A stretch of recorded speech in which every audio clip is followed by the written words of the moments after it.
नमस्कार मित्रों, सत्यवादी शो के इस विशेष बुलेटिन त्रिकोण का चौथा कोण में आपका स्वागत है। त्रिकोण का चौथा कोण में प्रयास करते हैं घटनाओं को, सूचनाओं को, संदर्भों को और शख्सियतों को एक ऐसे कोण से, एक ऐसे दृष्टिकोण से देखने का प्रयास करते हैं जो कि अनछुए हैं, जिनके बारे में लोग ज्यादा नहीं जानते, जो बहुत ज्यादा प्रसिद्ध नहीं है। जो प्रसिद्ध मापदंड है उससे अलग व्यक्तियों को और संस्थाओं को समझने का यह प्रयास है। इसी संदर्भ में आज हम बात करते हैं लोगों की निगाहों में राजनेता और अपने आप को समाजसेवी कहने वाले मनोज सिंह राघव से। मनोज जी, आपका स्वागत है। नमस्कार, स्टूडियो में आपका स्वागत है। मनोज जी, कोई औपचारिक इंटरव्यू नहीं है, बहुत सामान्य शब्दों में हम जानने और समझने का प्रयास करते हैं और कोशिश करेंगे उन प्रसिद्ध मान्यताओं का, सवालों का जवाब देने का जो लोग मान के चलते हैं। यानी ऐसे सवाल जो लोगों के जहन में कुलबुलाते हैं लेकिन आप तक नहीं पहुंच पाते। हमारा प्रयास ये रहेगा उन सवालों के सही जवाब उन तक पहुंचे और हमारी मान्यता ये रहेगी, हमारी कोशिश रहेगी आप पूरी शिद्दत और ईमानदारी से लोगों की उस इच्छा को, उस आशा को पूरा करते हुए पूरी ईमानदारी से जवाब देंगे। जी बिल्कुल, पूरा प्रयास रहेगा। तो पहला सवाल तो यही है मनोज जी कि आप क्या है, समाज सेवक है, राजनेता हैं, क्या कहें? लोग राजनेता मानते हैं, आप अपने आप को समाज सेवक कहते हैं, तो क्या माने? वास्तव में राजनेता तो मैं नहीं कहूंगा अपने आप को, क्योंकि राजनीति से मेरा दूर दूर तक वास्ता नहीं है और समाज सेवक एक बहुत बड़ा शब्द हो जाएगा।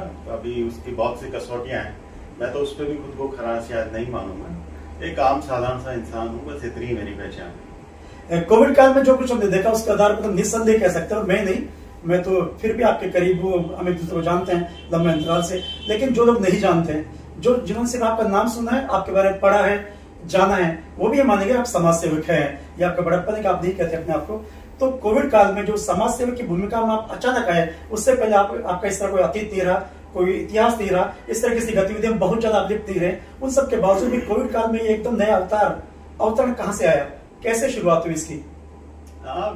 वास्तव में तो समाज सेवी नहीं कहूंगा, मैं पहले भी नहीं कहता था, पर संवेदनशील जरूर थे। हर बात को लेकर संवेदनशीलता मन में रहती थी और जब देश को जरूरत थी, मानवता को जरूरत थी, तो फिर सबसे पहले ये मन में विचार आया कि करना चाहिए, हम नहीं करेंगे तो कौन करेगा। तो जुटे और सहयोगी साथ में आए, बहुत से युवा साथ में आए, सब साथ में जुटे और सबने मिलकर काम किया। मैं तो अकेला खुद को क्रेडिट भी नहीं दूंगा इसका कि मैंने किया, सबने मिलकर किया, पूरी टीम ने काम किया दौसा रसोई की है और उसी का प्रतिफल है कि आज दौसा रसोई की एक अच्छी पहचान है। डोसा की रसोई जो कंसेप्ट है कहाँ से आया, कैसे सोचा कि डोसा? इससे पहले तो कोई अतीत नहीं रहा, कोई इतिहास नहीं रहा आपका इस तरह का?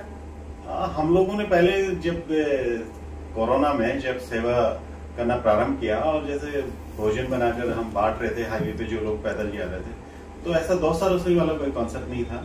पर जब बाद में एक विचार आया कि आम लोगों के भाव इससे जुड़े कि ये हमारा संगठन नहीं है, दौसा वासियों का संगठन है, मेरा निजी नहीं है या मेरे साथियों का निजी नहीं है, ये पूरे दौसा का संगठन है और दौसा वासियों का एक भाव है कि दौसा से कोई व्यक्ति भूखा नहीं जाए। और दौसा के बहुत से लोगों ने इसमें सहयोग भी किया है। हमने आर्थिक सहयोग भले ही नहीं लिया है इसके लिए, पर लोगों ने अपनी तरफ से जो भी राशन सामग्री हो सकती थी वो दिया है। तो ये मेरा खुद का कोई निजी संगठन नहीं है, भले ही मैं इसकी शुरुआत करने वाला हूँ, तो दौसा का आम लोगों का सभी का संगठन है, इसलिए हम लोगों ने इसका नाम दौसा रसोई रखा है। चलिए, अच्छा नाम है, दूसरे से जुड़ता हुआ नाम है। एक सवाल जो सभी लोग जानना चाहते हैं और सबके जहन में आता है कि कोविड काल एक ऐसा काल था जब आदमी, भयावह काल था, आदमी घर से नहीं निकल रहा था, घर से निकल के छत पर जाने का डर रहा था। उस काल में आप सड़क पे आए, तो ये साहस था, दुस्साहस था या कोई योजना थी? योजना तो नहीं थी ऐसी। मैं भी एक आम आदमी की तरह लॉकडाउन का पालन कर रहा था, घर रहेंगे ऐसा ही विचार मन में था। पर जब पता लगा कि हजारों लोग, लाखों लोग पैदल जा रहे हैं और जब उनसे मिले तो पता लगा कि कोई 2 दिन से भूखा है, कोई 3 दिन से, कोई 100 किलोमीटर से आ रहा है, कोई 200 किलोमीटर आ रहा है, तो फिर भाव जगा कि यार कम से कम अपने शहर से तो कोई भूखा नहीं जाए इस विपत्ति के काल में, जो मुझसे बन पड़ेगा इतना मुझे करना चाहिए। ऐसा एक प्रयास प्रारंभ किया मैंने और फिर अब वो बड़ी मुहिम बनी, सभी लोगों का सहयोग मिला, बड़ी टीम बनी, वो सब बात की बात थी। मेरा कोई मन में विचार नहीं था, मुझे इतना सा करना था कि जितना मुझसे संभव हो सके उतना मुझे करना चाहिए और मैंने इतनी सी शुरुआत की। अच्छी शुरुआत करते हैं तो ईश्वर आपका साथ देता है। तो कितने लोगों की आपने उसमें सेवा और सहायता की होगी उस अंतराल में? ऐसा हम लोगों ने कभी गिनती नहीं की। कोविड 1-2 दोनों को मिलाकर? दोनों को मिलाकर भी हमने कभी गिनती नहीं की। हम लोगों के पास सिर्फ राशन सामग्री जो आती थी उसका आंकड़ा होता था कि हमारे पास इतनी आई राशन सामग्री। तो जब उसका कैलकुलेशन करते थे तो पहला जो कोरोना की जो फर्स्ट वेव थी उसमें हम लोगों का जो अंदाजा था वो था कि 5 लाख से ज्यादा फूड पैकेट हमने बनाए, ऐसा हमारा अंदाजा था। और कोरोना की जो सेकेंड वेव थी उसमें भी तकरीबन हमने 30-40 हजार पैकेट के आसपास दूसरी वेव में, जो कि उसमें पलायन नहीं था, घरों में भिजवाने का काम था। तो हमने जो जरूरतमंद थे, जो महीने 15 दिन से बेरोजगार, जो रोज कमाते थे, रोज खाते थे, उनकी भोजन की व्यवस्था करने का प्रयास किया। और खुशियां बांटो अभियान भी था, वो जिन लोगों का कोई स्पेशल ऑपरेशन होता था वो भी सहयोग करते थे, और उन सभी के सहयोग से लोगों को घर बैठे भोजन पहुंचाए, और तकरीबन 40,000 लोगों के आसपास हमने। चलिए, बड़ी अच्छी उपलब्धि है। ऐसे काल में जब स्थापित मशीनरी फेल हो रही थी, प्रशासन को भी व्यवस्था बनाए रखने में बड़ी दुविधा और असुविधा हो रही थी, उस काल में आपने व्यवस्था को बनाए रखा, नगर व्यवस्था को बनाए रखा, उनके सहयोग करते हुए उससे आगे तक बढ़ाया। तो इसमें कहीं कोई राजनीति तो नहीं थी? मैं इसको राजनीति नहीं कहूंगा। मुझ जैसे बहुत से लोगों ने प्रयास किया, किसी ने छोटे स्तर पे किया, किसी ने बड़े पे किया, मैंने भी बहुत छोटे स्तर पर किया। किंतु जो मेरे जो पहले से जो मुझसे परिचित लोग थे या वो मुझे जानते थे, वो लोग मुझसे जुड़े, इसलिए कारवा बड़ा हो गया। नहीं तो मैंने भी एक छोटे स्तर पर प्रयास किया था। बड़ा तो ईश्वर की मर्जी से हुआ, मेरी इसमें कोई इच्छा नहीं। तो उस काल में परिवार को संकट में डालने वाला काम भी एक तरह से एक व्यक्तिगत रूप से, निजी रूप से, जो निजी आपका जो दायित्व है, उस एंगल से हम देखें तो घर वालों को भी लग सकता था कि आप खुद तो पता नहीं क्यों कर रहे हैं, हमको संकट में डाल रहे हैं। तो इस तरह का उलाहना या डांट कभी पड़ी हो, सुनी हो? घर वालों से ऐसी कोई डांट उलाहना नहीं मिला था, पर बाहर वालों से और लोगों से जरूर ऐसा सुनने को मिलता था। ऐसा भी सुनने को मिला कि ये हाईवे पे रहते हैं, फिर शहर में आते हैं, कहीं कोरोना को ये शहर के अंदर नहीं ले आए। इस तरह की बातें भी हमारे सामने आती थी। और दूसरे तीसरे दिन ही फिर मैंने अपने घर आना बंद कर दिया था, और जहां हम डोसा रसोई चलाते थे मैं वहीं रहता था, शहर में भी नहीं आता था, और मैं वहीं रहता था। परिवार से भी बहुत कम मिलता था। अगर मिलने की इच्छा भी हुई तो गेट पे दूर से ही मिल लेते थे हम लोग। पूरी सावधानी बरती। एक जो सैनिक होता है वो भी बॉर्डर पे लड़ता है, उसके भी जीवन का कोई भरोसा नहीं होता। और ये मातृभूमि के लिए, राष्ट्र के लिए कुछ देने का समय था, उसमें जान भी चली जाए तो कोई बहुत बड़ी बात नहीं थी। और मेरा परिवार उसके लिए पूरी तरह से मेरे सहयोग कर रहा था, और परिवार ने कभी बुलाना नहीं दिया। सबसे अच्छी बात है, इसलिए शायद मैं ये कर पाया। मुझे नहीं दिया, मेरे सहयोगी जितने भी मेरी टीम के साथी थे, उनको उनके परिवार ने बुलाने नहीं दिया, इसलिए ये कार्रवाई इतना आगे बढ़ा। और सबसे अच्छी बात, मैं तो परिवार वालों को धन्यवाद देता हूँ। जब तक उनका सहयोग नहीं मिलता है, कोई भी मुहिम अच्छे लेवल पे अच्छी सफलता प्राप्त नहीं कर सकती। परिवार वालों के दृष्टिकोण से आपने बात की, तो वहीं से एक सवाल निकल के आता है कि समाज सेवा में आप प्राय लिप्त रहते हैं।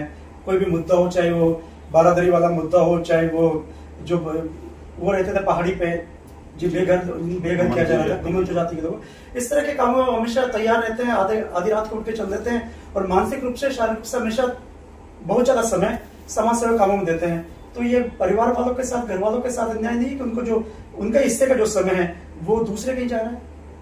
नहीं, उनके हिस्से का समय की कभी कटौती नहीं की है मैंने। परिवार वालों को पूरा समय मिलता है। फिर भी एक संवेदनशीलता रहती है। मैं पहले इंतजार करता हूँ कि शायद जिन लोगों का दायित्व है वो लोग इस काम को करेंगे, और जब वो नहीं दिखता है तब मैं आगे आता हूँ।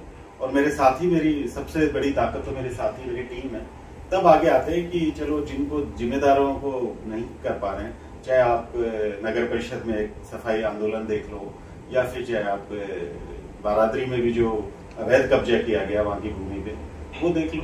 प्रशासन की जिम्मेदारी थी, नगर परिषद की जिम्मेदारी थी, जन प्रतिनिधियों की जिम्मेदारी थी। जब वो अपनी जिम्मेदारियों से दूर हटे तब हम आगे आए। पहले से हम आगे नहीं आए। पहला अवसर उन्हीं के लिए था, पर जब वो दूर हटे, कोविड काल में भी जनप्रतिनिधियों का पहला दायित्व बनता था। इतने सारे जनप्रतिनिधि हैं दौसा में, उनका दायित्व बनता था, उनको आगे आना चाहिए था, पर जब नहीं दिखे तो हम आए आगे। आप बार बार अपन बात करते हैं साथियों की टीम की। आपके साथियों से मैंने बात की, प्राय में देखने को मिला है कि जो कुछ देखा मैंने, जो कुछ समझा, जो महसूस किया, उसका निष्कर्ष ये है कि वो कोई सवाल खड़े नहीं करते, ना आपके कामों पे सवाल खड़ा करते हैं, ना आपकी मंशा पे सवाल खड़ा करते हैं। तो उस लेवल का समर्पण भाव, जबकि वो अलग अलग बैकग्राउंड से आते हैं, उनके साथ कोई पुराना बहुत ज्यादा वो रिलेशन नहीं है, तो इस तरह का समर्पण भाव, इतना विश्वास, वो कहाँ और कैसे पैदा हुआ आपकी टीम के सदस्यों का आपके प्रति? मित्र, जो विश्वास उनका जो जीता है, आदमी पहले परखता है। उन लोगों ने मुझे परखा होगा और तभी ये विश्वास बना होगा। मेरा तो ऐसा मानना है कि मैं उनके विश्वास पे खरा उतरता हूँ, और वो अगर इतनी आत्मीयता से मेरी बात को मानते हैं तो कहीं ना कहीं परिवार की भावना हम लोगों में आपस में है, और यही बात है जो हम लोगों को एकजुट करके रखती है। राजनीति को लेकर क्या विचार है आपके? राजनीति को लेकर मेरे कोई ज्यादा खास विचार नहीं है। वैसे मेरा और मेरे परिवार का ही मानना है कि राजनीति बहुत अच्छी चीज नहीं है। इससे इंसान के में बहुत से विकार अवगुण आ जाते हैं राजनीति में, ये स्वाभाविक भी है। किंतु ऐसा भी मेरा मानना है कि राजनीति से दूर रहने पे कभी कभी ऐसा होता है कि अयोग्य लोग भी आप पर शासन करने लगते हैं। इसलिए राजनीति में चाहे आप पूरी तरह से सक्रिय ना रहें, पर अपनी बात को बेबाकी से जरूर रखना चाहिए, ऐसा मेरा मानना है। तो कोई महत्वाकांक्षा? महत्वाकांक्षा बिल्कुल नहीं है, राजनीति का कभी सोचा ही नहीं है। और मैं कहूंगा जो डेस्टिनी होती है, भाग्य होता है, वो तो इंसान अपना खुद लिखता नहीं। अगर ईश्वर ने कुछ लिख रखा होगा तो मैं आज कह नहीं सकता। मैंने कभी अपने मन में विचार नहीं किया और मेरा परिवार इसके खिलाफ रहा है हमेशा, इसलिए शायद मैं इस क्षेत्र में नहीं जाऊंगा।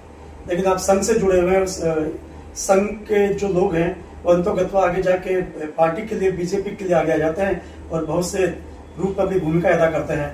तो इस तरह का कहीं कोई नहीं, ये गलत भावना लोगों में है। संघ को और भाजपा को एक करके देखते हैं। एक बहुत छोटा सा घटक संघ का भाजपा को मान सकते हैं, जो भी एक राष्ट्रवाद की विचारधारा को लेकर एक राजनीतिक क्षेत्र में एक संगठन काम कर रहा है, सिर्फ इतना सा है। संघ का जो कार्य क्षेत्र है वो बहुत बड़ा, बहुत व्यापक है। उसमें राजनीति बहुत ही सूक्ष्म मानूंगा मैं राजनीति को संघ के कार्य क्षेत्र के सामने। युवाओं को मैंने देखा बड़ा जुनून आपके प्रति, आपके एक आवाज पे, आपकी फेसबुक या सोशल मीडिया पे एक पोस्ट आती है तो बहुत से लोग बिना कहे तैयार हो जाते हैं आपके किसी भी मूवमेंट का हिस्सा बनने के लिए। तो वो जादू कहाँ, आप इतने युवा भी नहीं है शायद। इंसान को हमेशा खुद को तो युवा मानना चाहिए। मैं तो हालांकि जादू मैजिक क्या है?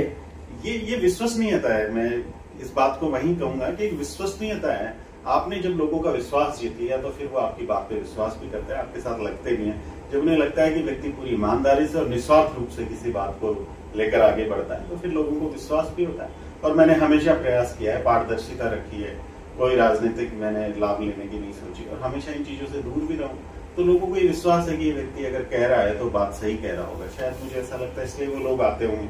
इससे ज्यादा तो मुझे कभी समझ में आया नहीं। और भी कोई बात हो सकती है। डोसा की रसोई को लेकर जो मैंने अपने तथ्य जुटाए, जानकारी हासिल की, डोसा की रसोई का शायद कोई बैंक अकाउंट भी नहीं है, आपको चंदा भी नहीं लेते, ठीक है, फिर भी साल में बड़े बड़े प्रोग्राम आप कर देते हैं, चाहे वो रीट के परीक्षार्थियों की भोजन की व्यवस्था हो या कोविड काल में आप जो इतना सब कुछ करते हो, तो ये कैसे संभव हुआ? फिर ये हम लोग कभी विचार नहीं करते कि हमें ये करना है। कभी टास्क हम लोगों ने नहीं लिया किसी भी काम को करने से पहले। बस हमें करना है तो हम मन से जुट जाते हैं। हमारी सहयोगी जिसकी जितनी श्रद्धा होती है वो आपस में सहयोग भी हम लोग करते हैं।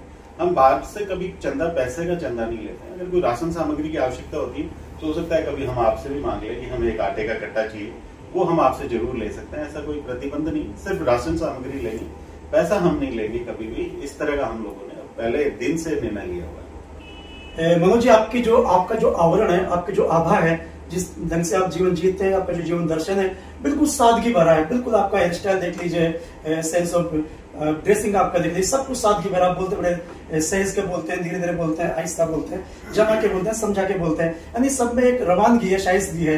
लेकिन गाड़ी आप फॉर्च्यूनर मेंटेन करते हैं, ऐसा क्यों? जो कि अय्याशी का प्रतीक है, विलासिता का प्रतीक है। विलासिता का प्रतीक नहीं करेंगे इसको।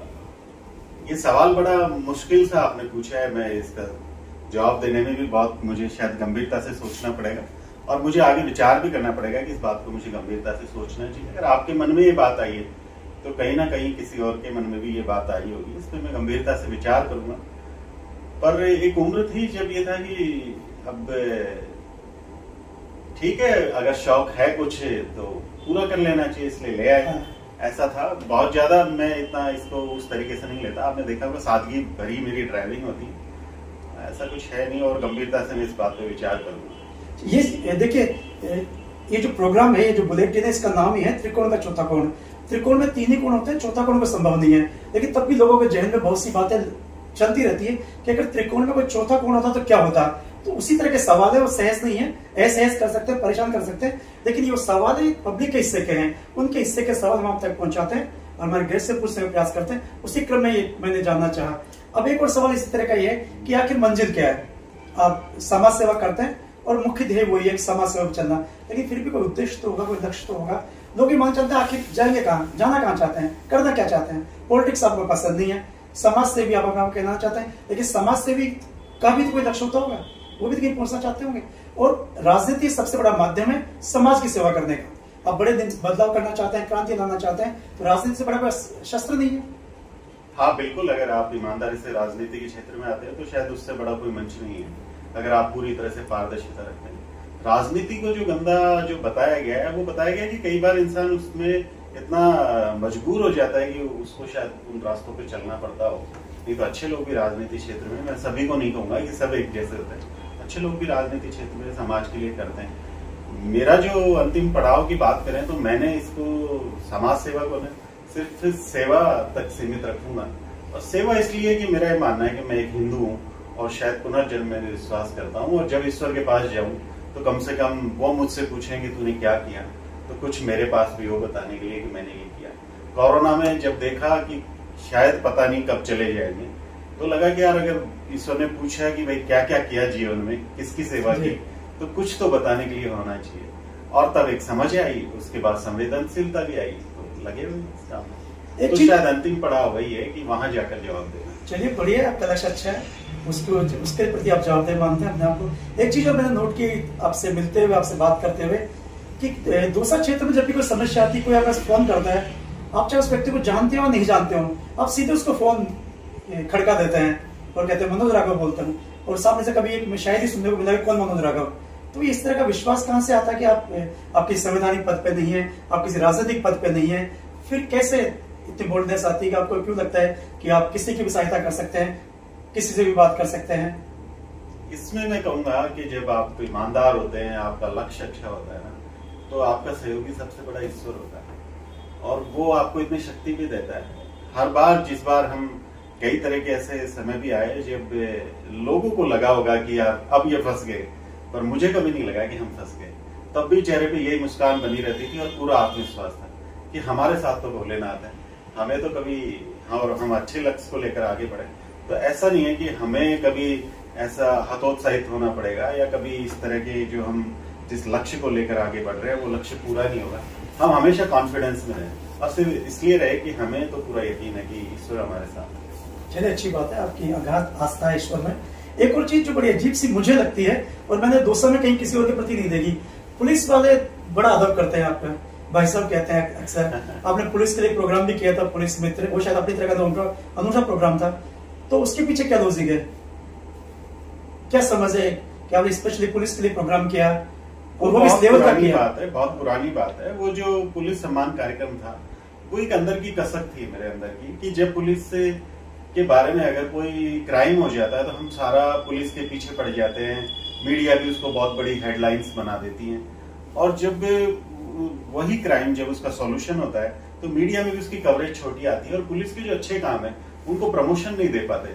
मैं मीडिया से भी कई बार इस चीज की शिकायत रहती है कि पुलिस के अच्छे कामों को भी इतना ही हाईलाइट अगर करें और हेडलाइंस बनाएं तो उनको प्रेरणा मिलती है, और यही प्रेरणा देने का प्रयास किया कि उनके अच्छे काम बाहर निकल के आए, और उन्हें भी लगे कि अच्छा करेंगे तो शायद समाज में मान सम्मान बढ़ता है। नहीं, पुलिस को हमेशा लोग यही कहते हैं कि करप्शन ज्यादा है, पुलिस किसी के साथ नहीं है, पुलिस ऐसी है, पुलिस वैसी है। तो पुलिस के अच्छे काम बाहर लाने का प्रयास करते हैं, और करना चाहिए, सबके अच्छे काम लाने का करना चाहिए। पुलिस का एक नकारात्मक जो भाव बना हुआ है आमजन में, उसको दूर करने का वो प्रयास था, और इससे ज्यादा कुछ नहीं। दोस्तों, आपकी जन्मस्थली भी और कर्मस्थली भी है, तो अगले आने वाले सालों में अगर मान लीजिए मनोज राघव को मौका मिलता है, आपके हाथ में एक सत्ता आ जाती है, इस तरह की शक्ति आ जाती है, आप दूसरा कायाकल्प कर सके, तो किस रूप में देखते हैं? दोस्तों में क्या करना चाहेंगे आप, कुछ बड़े बदलाव?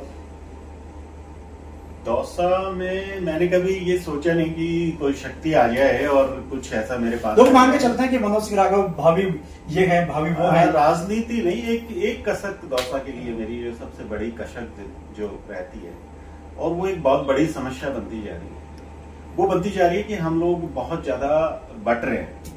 दौसा वासियों को मैं देख रहा हूँ, हम लोग बट रहे हैं, हम जातियों में बट रहे हैं, हम गली मोहल्लों में बट रहे हैं, हम लोगों में बंटवारा बहुत हो रहा है। दिखने को तो, दिखावे को तो हम एक हैं, पर हम एक सबसे छोटी चीज जाति तक में बटे हुए हैं। जब बात आती है तो हम जातियों के स्वरूप में जाके उस जाति का इंसान बन के सोचने लगते हैं। अच्छा और बुरा नहीं सोचते, और ये नहीं सोचते कि किसकी गलती होगी, हमारी जाति का व्यक्ति कौन है। हम हमारी जाति के सपोर्ट में बिना सोचे समझे आ जाते हैं, और ये बात दौसा के भविष्य के लिए बहुत बुरी होने वाली है। ऐसा मुझे लगता है कि इस बात में हमें सुधार करना चाहिए। जब मैं और जगह जाता हूं तो इतना गहरा जातिवाद नहीं दिखता। बात हम राष्ट्रवाद की करते हैं, और राष्ट्रवाद और जातिवाद दोनों एक साथ नहीं चल सकते। दौसा वालों में राष्ट्रवाद की भावना बहुत है, पर जातिवाद भी इतना ही ज्यादा गहराता जा रहा है। ये बहुत एक चिंता का विषय है। ये लोगों को सोचना चाहिए कि जातिवाद थोड़ा कम हो, जाति को देखकर वोट कास्ट नहीं करें, जाति को लेकर गलत चीज को सपोर्ट नहीं करें। जो सही है वो सही है, अगर उसके साथ चलेंगे तो ही दौसा का भविष्य उज्जवल है। नहीं, मुझे लगता है कि इस बात में थोड़ा सुधार की आवश्यकता है दौसा। मनोज जी, वैसे मेरे सवाल अंतिम होने वाला था, लेकिन आपने बात छेड़ दी तो पिछले दिनों का संदर्भ में याद करता हूँ कि जब राजपूत समाज पूरी तरह से एक पार्टी विशेष का विरोधी हो रहा था, उस समय कह रहा था मैं अपने अपमान का बदला लेना, ये करना, गुजरात के एक संदर्भ को लेकर, उस समय भी आपने राष्ट्रीयता को ऊपर रखा था। तो इतनी ताकत कहां से आती है कि एक तरफ हम लोग हमें समाज के साथ चलना है, आम लोग के मांगे चलते हैं, समाज के साथ चलना है, अपने समाज को छोड़कर राष्ट्र को न केवल आगे रखा बल्कि सामने भी लेके आए उसको। हाँ, बड़ी बेबाकी से बात रखी। मैं कहता हूँ बेबाकी से बात रखनी चाहिए। राजपूत समाज के लिए जो वहां के जो कैंडिडेट ने, जो गुजरात में जो कैंडिडेट था रूपाला करके जिसका नाम था, मैं उसके जो स्टेटमेंट का प्रबल विरोधी रहा हूँ। मुझे खुद को ये लगता है, मैं उस बात का समर्थन करता हूँ कि राजपूत समाज ने जो मांग रखी उसका टिकट कटना चाहिए था, बिल्कुल कटना चाहिए था। मैं उस बात के समर्थन में जरूर था, पर उसकी कीमत इतनी बड़ी नहीं हो सकती कि एक राष्ट्र की अगर बात आ रही है, राष्ट्रवाद की बात आ रही है, तो मेरा ये मानना है कि राष्ट्र के लिए शायद मोदी जी सही है। हम उनको उस कसौटी पे नहीं तोल सकते कि आज हम मोदी जी को छोड़ दें उस बात को लेकर। उसका हिसाब तो बाद में भी हो जाएगा, कोई जरूरी नहीं। जैसे आदमी कर्म करेगा उसको वैसा फल मिलेगा। पर आज जो समय था वो राष्ट्र के लिए बहुत गंभीरता से सोचने का विषय था, इसलिए मैंने अपनी बात समाज के सामने रखी और समाज के प्रबुद्ध जनों से भी चर्चा हुई और सभी ने कहा कि बात सही है और सबसे चर्चा करके रखी। ऐसा नहीं, दो पक्ष हर समाज में हर जगह होता है। तो हो सकता है एक पक्ष को मेरी बात अच्छी नहीं लगी हो, पर एक पक्ष ऐसा भी था जिसे मेरी बात अच्छी लगी और उन्होंने इस बात की सराहना भी की और वो मेरे साथ भी थी। वेशभूषा को लेकर बात करते हैं, आप जिस ढंग के कपड़े पहनते हैं, आपका ड्रेसिंग सेंस है, तो ये लगता नहीं कि कई बार आपको इच्छा नहीं होती कि जीन्स वीन्स पहने? अभी तो एज है, नहीं दिखे। हाँ, एज तो आपने शुरुआत में कह दिया कि आप युवा नहीं है, पर धारणाओं के आधार पर तो मानते हैं। जो जीन्स जो है, जब समझने लगे, स्वदेश को समझने लगे, अपने देश को समझने लगे। अब स्वदेशी के पदाधिकारी भी? जी बिल्कुल, स्वदेशी में भी मुझे दायित्व है। पदाधिकारी तो हमारे यहाँ कोई पद ही नहीं होता है, दायित्व होता है, जिम्मेदारी होती है आपके कंधों पर। तो जब ये भाव समझा स्वदेशी, तो हम लोग यहाँ तक समझते थे स्वदेशी को कि स्वदेशी का मतलब है कि Indian made, made in India जो है उन्हीं का उपयोग स्वदेशी है।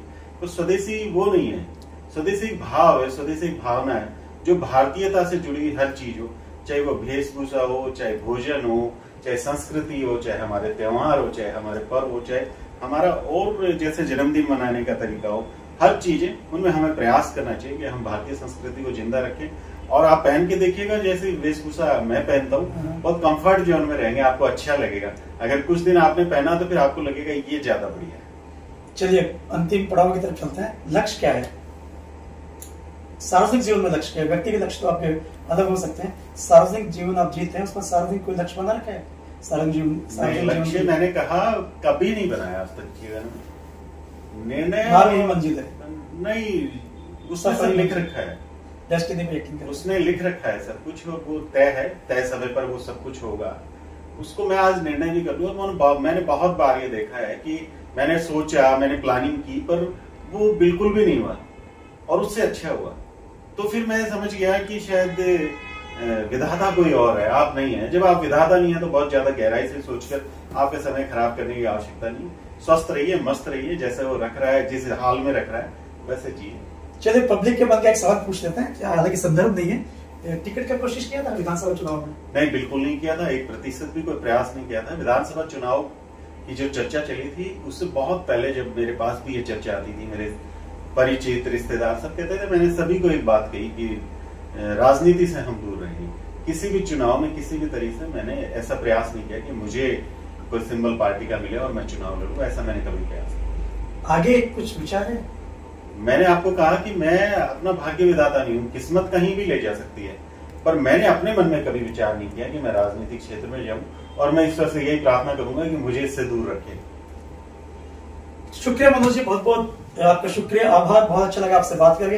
बहुत से सवाल ऐसे होंगे जो कि आप चुभने वाले थे। चुभा कुछ नहीं है, ऐसे अटपटे थे। मुझे अपेक्षा नहीं थी कि इस तरह के सवाल आप करेंगे, ऐसी अपेक्षा नहीं थी। बहुत थे, एक वो फॉर्च्यूनर वाला बड़ा वो ज्यादा अटपटा लगा जिसका जवाब मुझसे बन नहीं पाया, उसके बारे में नहीं। हमारी कोशिश यही रहती है कि लोग ये सोचते हैं कि ऐसा क्यों।